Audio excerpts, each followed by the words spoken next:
thank you for the work that Amsterdam has done in helping us to reach. I thank the Abu Dhabi Global Environmental Data Initiative for bringing us all here. Thank you, thank you, thank you, thank you very much. The Clintons have been cashing in. They took in something like $136 million. But have they also been selling out? Everybody walked away from the table that night with something. The Clintons' influence is felt all over the globe. Bill Clinton did a good job. There sounds like there's a but in there. No, there's a lot of buts. Will it all come back to haunt Hillary? We're talking about uranium. We're talking about the Russian government. We will be subjected to all kinds of distraction and attacks. I'm ready for that. Fox News reporting the tangled Clinton web. From Washington, D.C., Brett Baer. Behind me is a city with more concentrated power than any in the world, Washington. And Hillary Clinton wants the top job in town. Ever since she announced her candidacy for president, her past has attracted new scrutiny. One aspect of her record is that she and husband Bill have spent years making millions and handing out even more to various causes. They say they're doing good work, but some people now claim their activities raise questions of influence peddling on a global scale. Tonight, we'll look at those charges. This is a story that goes around the world. We'll start in Haiti. January 12, 2010. Haiti suffers a devastating 7.0 earthquake. More than 200,000 die, and over 100,000 buildings and homes are destroyed. Within 4 days, U.S. Secretary of State Hillary Clinton arrives to survey the damage. I want to assure the people of Haiti that the United States is a friend, a partner, and a supporter. 2 days later, former President Clinton was on the ground. I hope it will be rebuilt in a much stronger and more sustainable way, and I think the Haitians want that. Bill Clinton had previously been named UN Special Envoy for Haiti. He and Hillary had close ties with the country, even honeymooning there. Hillary's State Department, working with USAID, the United States Agency for International Development, would oversee America's relief effort.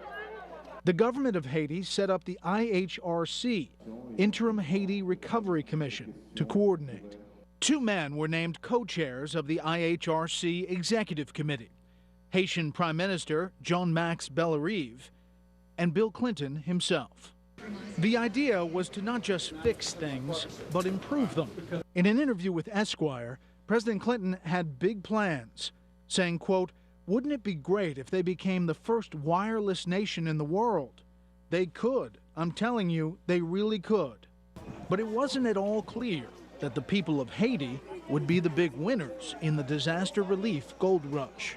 Anytime there's a natural disaster anywhere, there is a lot of money potentially to be made in reconstruction contracts and relief contracts, etc. Peter Schweitzer is the author of the new book, Clinton Cash, where he investigates the snarl of money, politics, and personal interest that has come to characterize the Clintons' interactions around the world. Clinton Cash is published by HarperCollins, a sister company to Fox News. Shortly after the earthquake took place, U.S. ambassador in Haiti sent a cable to the State Department, the title of which was "The Gold Rush is On."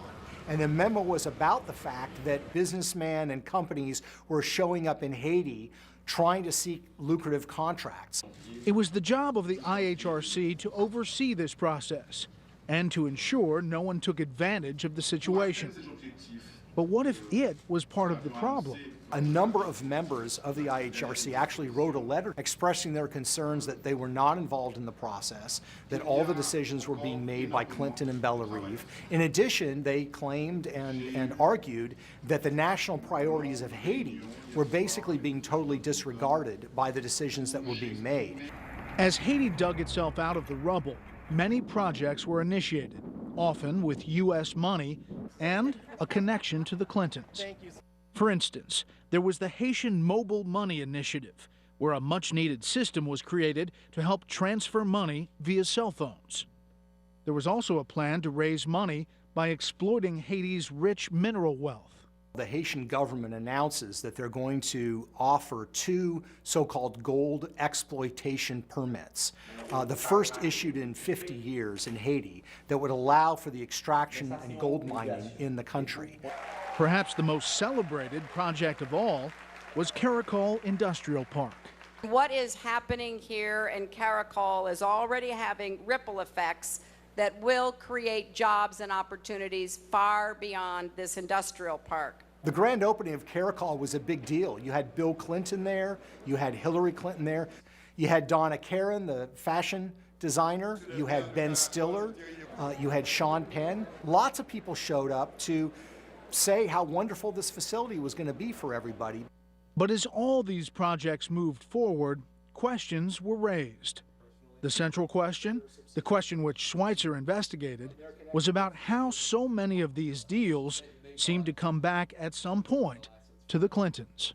What quickly became apparent to many people was that if you wanted a contract, if you wanted to do business in Haiti, you had to have relationships with the Clinton. That was absolutely key. The company that cleaned up on the cell phone transfers was Digicel. In the 6 months running up to September 2012, they took in more than $50 million in revenue in Haiti. Digicel is run by Irish billionaire Dennis O'Brien, who set up lucrative speeches for Bill Clinton, as well as donating millions of his own money to the Clinton Foundation. And one company that got a rare gold permit was VCS Mining, which didn't actually have much mining experience, but would soon have Hillary Clinton's brother, Tony Rodham, on its board. As for the Caracol Industrial Park, the anchor tenant is a Korean manufacturer, which supplies to major U.S. retailers, who also happen to be big Clinton supporters. And while the State Department promised 65,000 jobs, to date, only 5,000 have been delivered. As for those other projects, they didn't exactly work out as promised. We'll go into depth on that later in the program. But first, though Bill Clinton may have left office a while ago, he and Hillary's influence is still felt worldwide, and their fingers are in a whole lot of pies. When we return, we look into this world of Clinton clout, how it came to be, and how it operates. To catch us up with the Clinton story, here's Ed Henry. My fellow citizens, tonight is my last opportunity to speak to you from the Oval Office as your president. January 2001. Bill Clinton has completed 2 terms as president, but he's got bills to pay. We came out of the White House not only dead broke, but in debt. It was not easy. Bill has worked really hard. Thank you. That he has, traveling around the world, making speeches at up to $750,000 a pop. Hello! Hillary Clinton has also made 6-figure sums for her personal appearances. The Clintons, particularly after Bill left office, have gone from being dead broke to being fabulously wealthy. The estimates are their income in the 12 years following his exit from the presidency up to 2012, they took in something like $136 million. Peter Schweitzer is the author of Clinton Cash, due out on May 5th. That came from speaking fees, from book deals, and other sources of income. The bottom line is nobody in American political history has come close to going from being dead broke to being fabulously wealthy in such a short period of time. When confronted about all of that income in an interview with ABC News' Diane Sawyer, Hillary explained. I thought making speeches for money was a much better thing than getting connected with any one group or company, as so many people who leave public life do. But there was also an organization that the Clintons set up with an ambitious global agenda, an entity that would take in far more money than Bill and Hillary's incomes combined. People walking past this building in the heart of Manhattan probably have no idea who the tenant is on the 17th floor. That's because there's no sign indicating it's the world headquarters of the Bill, Hillary, and Chelsea Clinton Foundation. He's not president anymore, and she's not president yet. Still, the Clinton Foundation represents a sort of global power center. It was founded in 2001 as the William J. Clinton Presidential Foundation, with the stated mission of marshaling government and private resources to attack global hunger, poverty, climate change, and disease. In other words, basically solving the world's problems. Together, we can be there for all of our neighbors around the block, around the country, and around the world. He is enormously proud of it. Doug Schoen, a Fox News contributor and former advisor to the Clintons, has done work for their foundation. He can go anywhere in the world and promote causes of social justice in ways that virtually no one else alive can do. And as it happened, the Clintons' big new project situated them at the nexus of global money, influence, and power. You have to start with people. You have to give them a chance to live the best life they can. It's been estimated that over the years, the foundation has raised more than $1 billion. The concern is that these contributions to the Clinton foundations or these speaking fees are being provided not simply out of the kindness of the hearts of these individuals, but because they want something from the Clintons. And my contention is there seems to be a pattern of behavior in which they are actually giving those individuals what they want. Many high-ranking politicians in both parties have set up foundations, but the Clintons are a power couple unlike any the world has ever seen. For not only is Bill an ex-president, already a rare power broker, but in Hillary, they've got someone who was a senator, then a Secretary of State, and who might be president. The Clinton Foundation, I have some questions on that topic. Like a lot of folks, I have some concerns the about appearance of a conflict of interest between his work, meaning the foundations, and the duties of Secretary of State. In such a situation, it makes sense there'd be a fear of influence peddling. The Obama transition team was concerned about the fact that there had been such a large flow of funds to the Clinton Foundation and also to the Clintons' personal accounts because of the speaking fees. So they wanted to set up a structure of accountability. This led to a memorandum of understanding, which had explicit requirements for both Clintons. One was that they were going to disclose all new contributions to the Clinton Foundation and its initiatives. The second was if there were any foreign government funds or foreign government businesses that were going to donate to the Clinton Foundation, that would require prior approval by the State Department. And then a third requirement was that Bill Clinton's speeches and or any consulting arrangements that he might have with outside parties also needed to be vetted by the State Department. So help me God. Hillary became Secretary of State, and the Clinton Foundation continued to do its work, but suspicions lingered. People who were writing these large checks, if they weren't getting access to a former president and a then Secretary of State, what were they getting? They were getting the ability to participate in large-scale social welfare programs in their home countries or regions of interest or importance to them, to change the world and to be a partner with the President of the United States or the former Secretary of State on life-changing endeavors. The bottom line is the Clintons have been called lots of things by their friends and enemies over the years. The one phrase that I've never seen associated with the Clintons is the word naive. When we return, we'll look at what the Clinton Foundation is doing around the world. Charitable work, for sure, but is there something more calculating?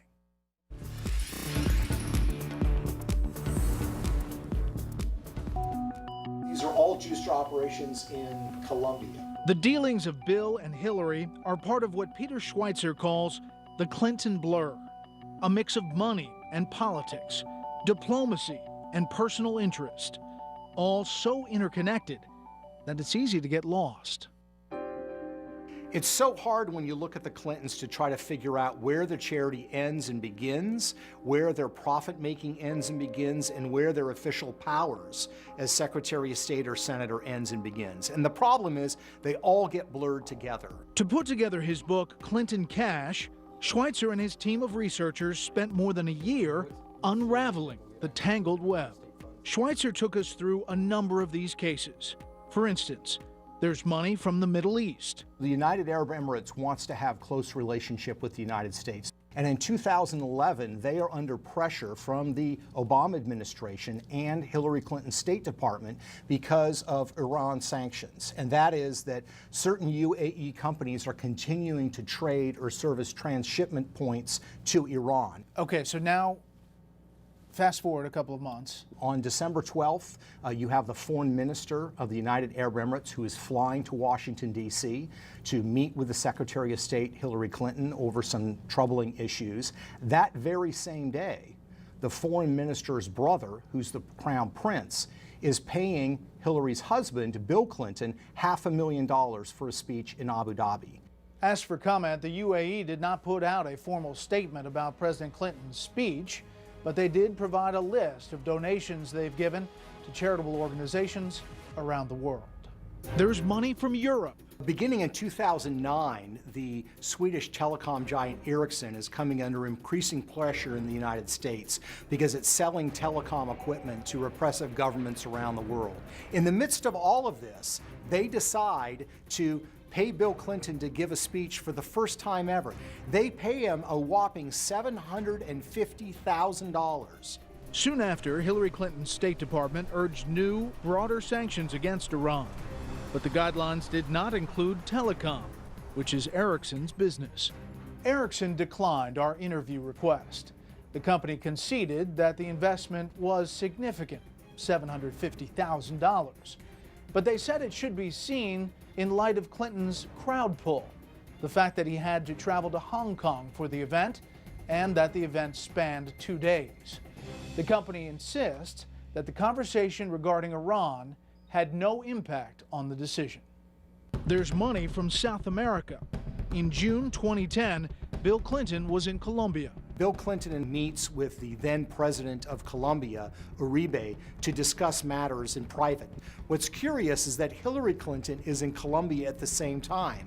And after Bill leaves the presidential palace, Hillary Clinton comes in and has lunch with the president of Colombia, where she signs some technical agreements and explains her commitment to a free trade agreement between Colombia and the United States. The very same trade agreement she had pledged to defeat while running for president in 2008. As I have said for months, I oppose the deal.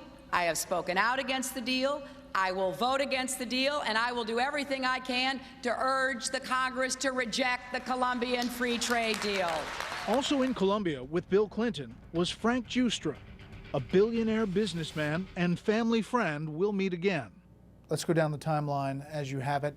Frank Giustra, a Canadian billionaire, arrives in Colombia with Bill Clinton on June 8th, 2010.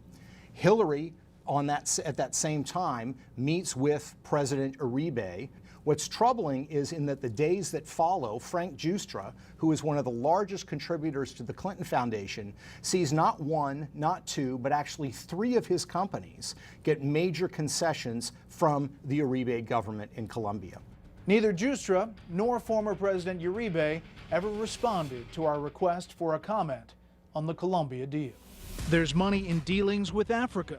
Sheikh Al-Amoudi of Saudi Arabia announces with Bill in London that he's committing to contribute $20 million to the Clinton Foundation. This raises lots of questions with Ethiopian groups in the West because they're very concerned about the repressive government in Ethiopia and the fact that Sheikh Al-Amoudi has a large business empire in Ethiopia. What troubles them is that Al-Amoudi does not have a history of philanthropy, and they actually write a letter to Bill Clinton, and they say explicitly, we have reason to believe that the huge donation to the Clinton Foundation was made on behalf of the Ethiopian government. When Hillary Clinton becomes Secretary of State, one of the things that she needs to do is certify Ethiopia on human rights, but Hillary Clinton granted them a waiver which allowed them to continue U.S. assistance even though that they weren't complying with U.S. law. Mohammed Al-Amoudi told us he does not give media interviews. Instead, he sent us a fact sheet of all the support he's given to AIDS awareness. These are just a few of the many stories Schweitzer documents in his book. Bill Clinton's average speaking fee is somewhere around $175,000 to $200,000 over the years. The problem is that once Hillary becomes Secretary of State in 2009, the number of big paydays where he gets paid $500,000 or more to give a speech, one speech, overseas, increases dramatically.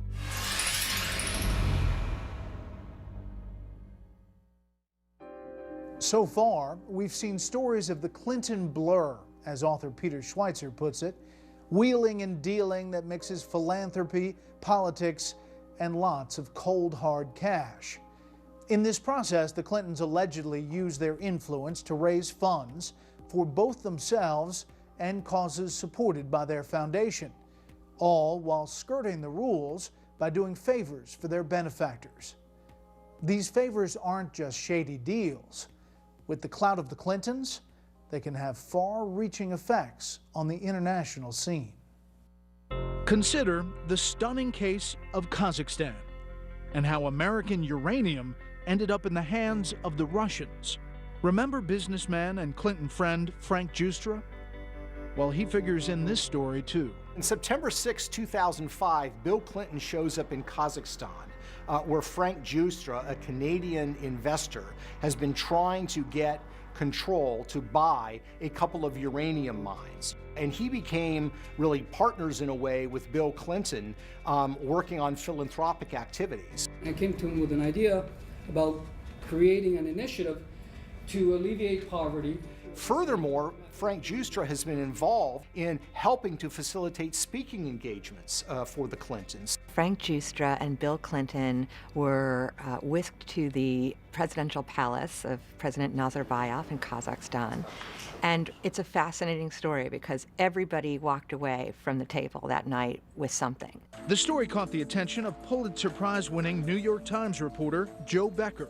What President Nazarbayev got was this huge propaganda coup. Bill Clinton basically endorsed the progress that Kazakhstan had made in terms of their own democracy, which was sort of interesting given that President Nazarbayev was elected with 90+% of the vote in an election that was widely criticized as being rigged. Bill Clinton has a public press conference with President Nazarbayev where he praises his rule and praises his human rights record. But the bottom line is, after they leave, a couple of days later, Frank Giustra gets his uranium concessions, which end up being enormously lucrative to him and to a small group of Canadian mining investors. His company was like a bit player and really had gone from a worthless shell company overnight, got this huge uranium mining deal. And then soon after that, Bill Clinton got a huge donation, $31 million from Frank Giustra to his charitable foundation, followed by a pledge to donate $100 million more. Our calls to the Kazakhstan embassy were never returned. We talked to Frank Giustra, who told us he considers this an old story and said that he's not interested in politics.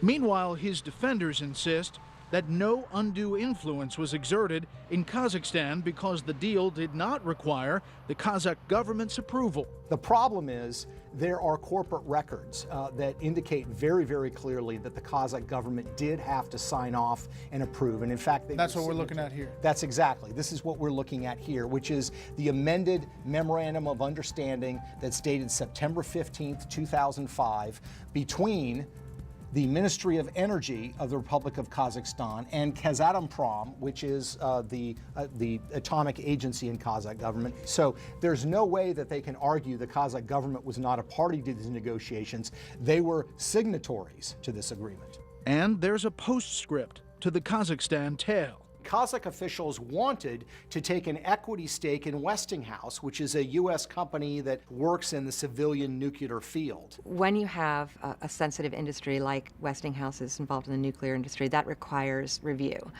by the U.S. government. So the potential investors came to America to see the man who could make things happen. Frank Giustra arranged for Kazatomprom officials to go to Bill Clinton's house in Chappaqua.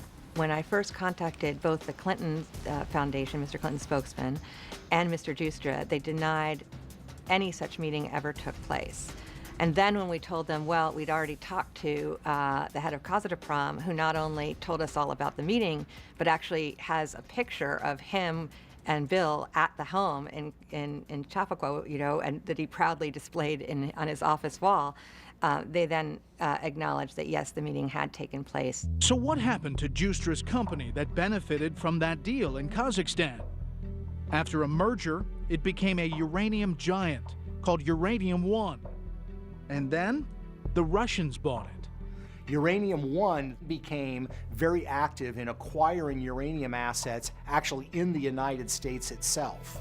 By 2008, 2009, they were a particularly attractive target for the Russian government. And the Russians acquired that target. They would acquire what would amount to 50% of projected uranium output by 2015.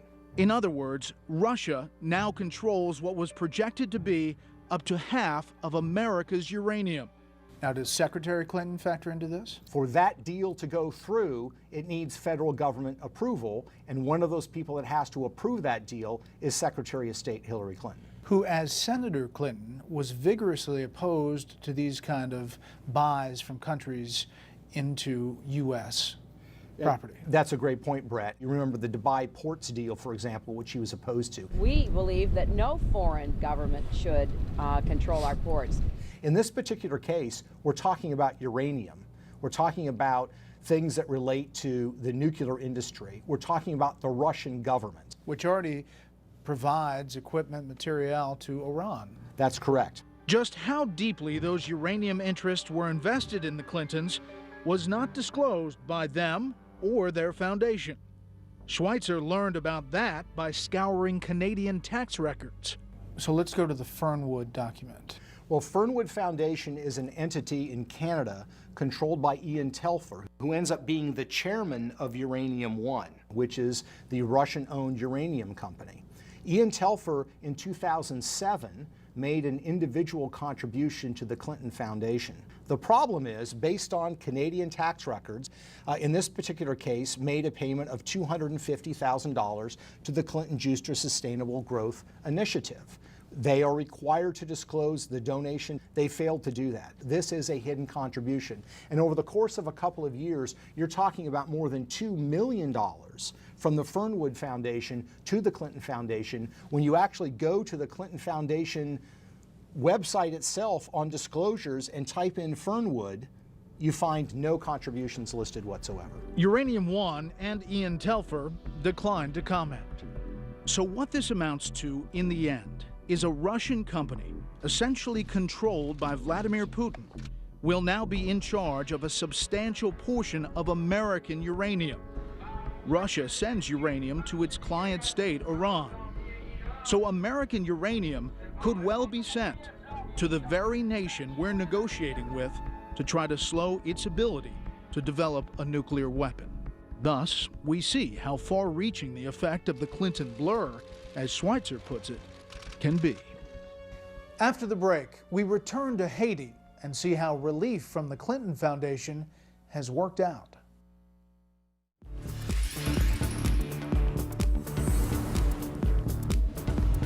Earlier, we looked at the aftermath of the 2010 earthquake in Haiti and the various rebuilding projects. But 5 years later, what are the results? Our John Roberts traveled from one end of Haiti to the other to find the answer. This is the hilltop home of Jean-Max Bellerive. He was Prime Minister of Haiti in 2010 when the devastating earthquake hit. Together with former President Bill Clinton, he headed up the interim Haiti Recovery Commission, which had a very big say in where much of the billions of dollars that was pouring into Haiti would eventually be spent. Bellerive explained to me the importance of having Bill Clinton on the commission. Jean-Max Bellerive is not going to attract in a permanent way Fox News, CNN, ABC. We needed a figure that will attract the people to keep Haiti on the news. And was Bill Clinton that image that you needed to sell Haiti? It's the one we think of at that time, because he was already involved in Haiti. Hillary Clinton was in Haiti, so we need an image. I believe in his role of president of the commission, he did well. So you said you believe that Bill Clinton did a good job. There sounds like there's a but in there. No, there is a lot of buts. It's not only one, and not all linked to him. Perhaps we were asking too much of President Clinton, and he has his own agenda also. He had a lot of other things that he was doing. So perhaps we were leaning too much on what he could bring. Much good work has been done in Haiti, no question. Debris has been removed, houses have been built, and roads have been repaired. But to Peter Schweitzer, for all that help, there are certain projects that need more scrutiny, projects the Clintons got behind.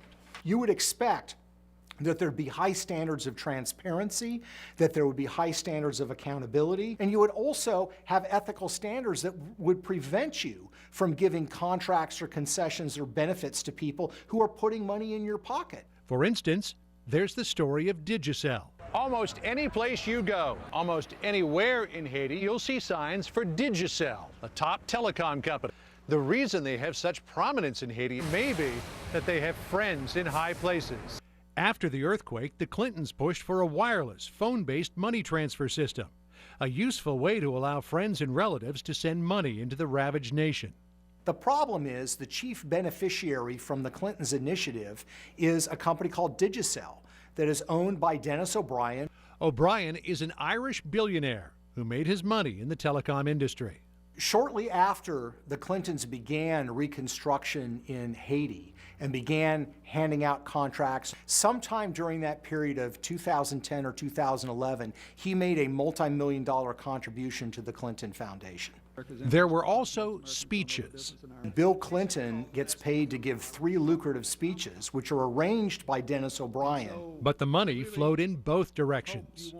2 of the speeches that Bill Clinton gives actually are sandwiched around Digicel being given a grant by the taxpayers for $100,000 as part of the HMMI award. At the same time, you have taxpayer money, $2 million, being committed to the Digicel Foundation in Jamaica. Still, the biggest profit was the tens of millions Digicel made by getting the Haiti deal. Their profits grew enormously, their market share grew enormously, and it really allowed them to become the biggest player by far in the Haitian mobile phone network. We requested an interview with Dennis O'Brien, who declined to speak with us. For such a small and impoverished country, Haiti actually has some very valuable mineral deposits. I'm standing on top of what could one day be an open-pit gold and silver mine. Estimates are there could be more than $150 million worth of ore in these hills. It's been 50 years since Haiti gave out any permits for open-pit mines, but when it did, in 2012, guess who got it? One of them went to a company called VCS Mining, based out of North Carolina, that had very little experience in mining to begin with. This was a potentially very lucrative concession. So why was this particular company given such a prized concession? Peter Schweitzer thinks he knows, and it has something to do with Hillary Clinton's brother. Tony Rodham meets the executives from VCS Mining in September of 2012 at a Clinton Global Initiative seminar. 3 months later, the Haitian government grants the gold exploitation permit to VCS Mining. And literally, within the year, Tony Rodham is placed on the board of VCS Mining. Tony Rodham has no background in Haiti, and he has no background in mining. So to me, it begs credulity. Tony Rodham did not return our phone calls. We did speak to the CEO of VCS Mining, Angelo Viard, who maintains there is no connection between the permit and Rodham's seat on the board.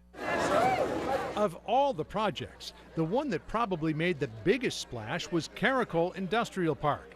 And in the end, it may have been the biggest disappointment. It's located near Cap Haitian, about 85 miles north of Port-au-Prince, far from the damage caused by the earthquake. According to the State Department, Caracol was designed to create up to 65,000 jobs. In October 2012, Bill and Hillary, along with Haitian heads of state and several celebrities, were there for its launch. The plan was enormously ambitious. It was to build a textile mill. So U.S. taxpayer money was poured in to build housing and infrastructure in the area. More than $100 million was committed for this effort. Building up the area meant first kicking out the farmers who'd been there for generations. Their harvests were bulldozed. Were people frightened? Were they upset? Everybody was basically in shock, not understanding what was going on, with their hands in the air and screaming and crying. Did you talk to them? Did you ask them what they were doing? There were people with guns apparently to force them to leave the area, so they could not really do much to resist. How many people are worse off since the Caracol Industrial Park was built?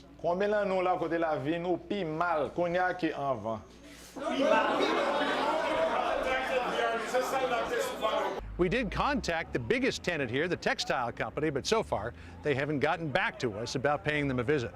I was able to round up a worker at Caracol. I can't identify him, however, because he's afraid of losing his job. He works from 6:45 in the morning till 5 p.m., getting paid 225 gourds a day, which is about $5 US. The salary is not near what it should be, but because of the lack of jobs availability in this country, he pretty much has to take that. How would he describe the working conditions? Conditions are very, very, very tough. Basically, everybody is pretty much frustrated in relations to the workload and what they're getting paid. But again, it's basically take it or leave it type of situation. He's still hopeful the future will hold more for him, but at present, Caracol is hardly the economic salvation originally promised. Not only don't the jobs pay well, but there are only about 5,000 of them, not anywhere near as many as expected. The State Department says those jobs will materialize eventually, in a decade or so. In the meantime, who is the project helping? Well, a few American companies are benefiting from the cheap Haitian labor. The three biggest beneficiaries were actually three retailing companies closely tied to the Clintons: Gap, Target, and Walmart. A lot of money was given to Haiti after the earthquake. Much of it was put to good use, but according to Peter Schweitzer, too much of it was used to line the pockets of people with Clinton connections. When we return, Hillary is running. Will any of this come back to haunt her?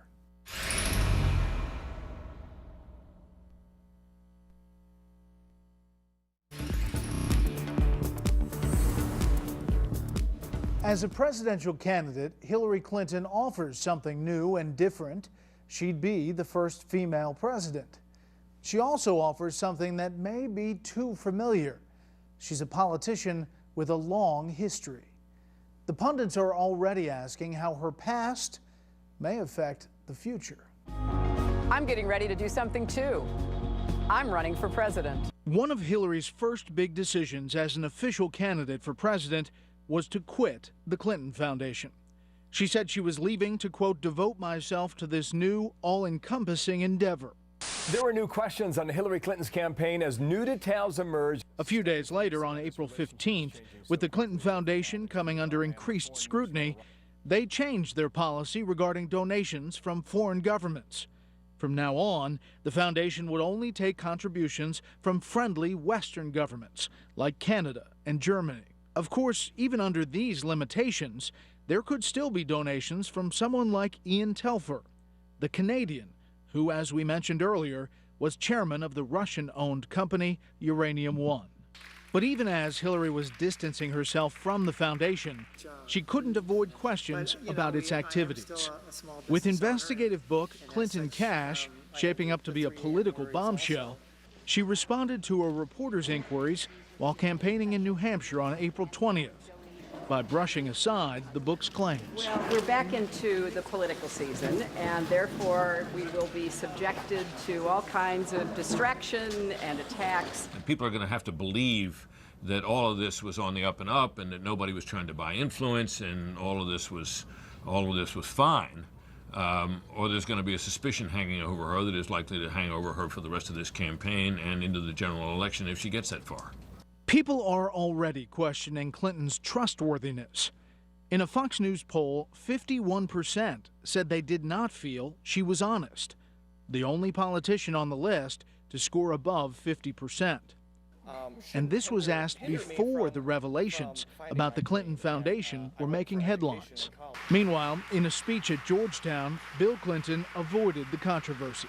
For obvious reasons, I don't intend to talk much about electoral politics.